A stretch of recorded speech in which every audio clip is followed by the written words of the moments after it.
Hello বন্ধুরা, আমার চ্যানেলে আপনাদের সবাইকে স্বাগত। আজকে আমাদের রেসিপি তন্দুরি চিকেন। এটি বানানোর জন্য প্রথমে নিয়ে নিতে হবে 1 কেজি চিকেন, 100 গ্রাম টক দই, একটা লেবু, আদা, রসুন, কাঁচা লঙ্কা বাটা।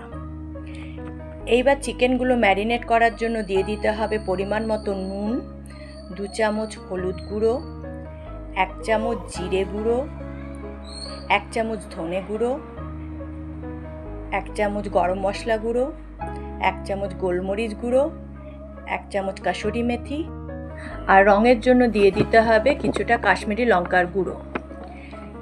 এরপর দিয়ে দিতে হবে আদা, রসুন, কাঁচা লঙ্কা বাটা 2 চামচ। তারপরে দিয়ে দিতে হবে ফেটিয়ে রাখা 100 গ্রাম টক দই।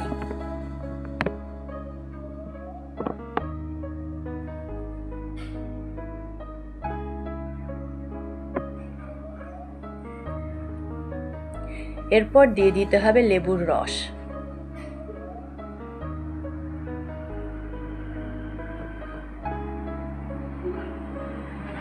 তারপর চিকেনগুলো ভালো করে ম্যারিনেট করে নিতে হবে।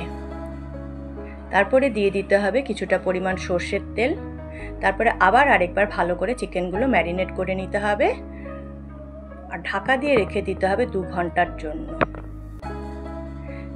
2 ঘন্টা পরে চিকেনগুলো ট্রেতে রেখে দিলাম। 195 ডিগ্রি সেলসিয়াস তাপমাত্রা ওভেনে দিয়ে দিলাম 1 ঘন্টার জন্য।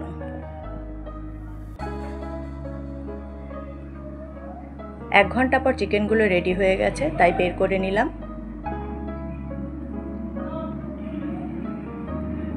গার্নিশিংয়ের জন্য দিয়ে দিলাম লেবু, কাঁচা পেঁয়াজ আর কাসুন্দি।